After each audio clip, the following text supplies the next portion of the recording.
Question, donnons tout de suite la parole à notre panel d'abonnés du côté de Dakar avec un premier intervenant qui nous attend sur cette question. Quel est votre point de vue? Est-ce que le PSG que vous avez vu, notamment cette semaine, mais aussi sur toute la séquence, est prêt à aller au bout? Bonsoir, c'est Maïmouna Ndongo. Je pense que la plus belle chose qui soit arrivée au Paris Saint-Germain, c'est d'avoir hérité de Luis Enrique comme coach. Parce que je pense que voilà, ça fait sa deuxième saison avec des choix forts. Perdre Mbappé, meilleur joueur du Paris Saint-Germain et parmi les meilleurs au monde pendant plusieurs saisons. Au début de la saison, l'opinion s'était enflammée en disant que c'était le PSG le plus faible de l'ère QSI.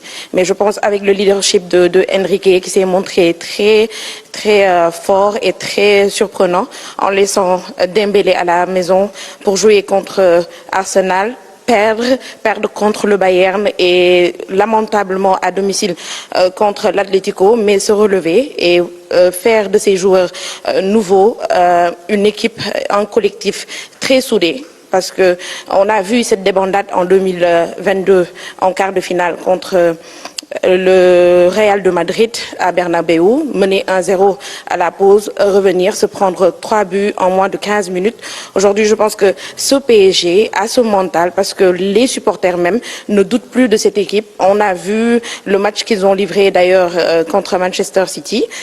Donc voilà, aujourd'hui tenir encore contre Villa, prendre 3 buts, souffrir jusqu'à la fin. Le PSG est enfin prêt pour avoir cette étoile sur le maillot. Merci beaucoup à Maïmouna pour votre intervention et justement, elle estime que c'est juste un faux pas.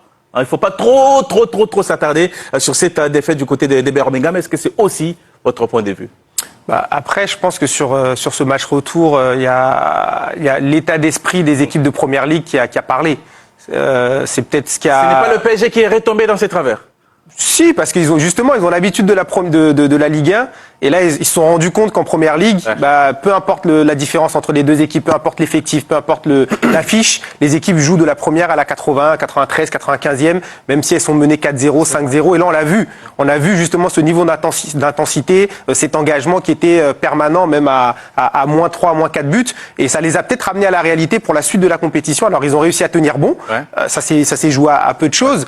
Mais voilà, l'avantage qu'ils avaient pris peut-être au match aller les a aidés. Mais concrètement, pour répondre à la question, en tout cas, ce PSG-là, au jour d'aujourd'hui, coche toutes les cases d'une équipe qui est capable d'aller jusqu'au bout.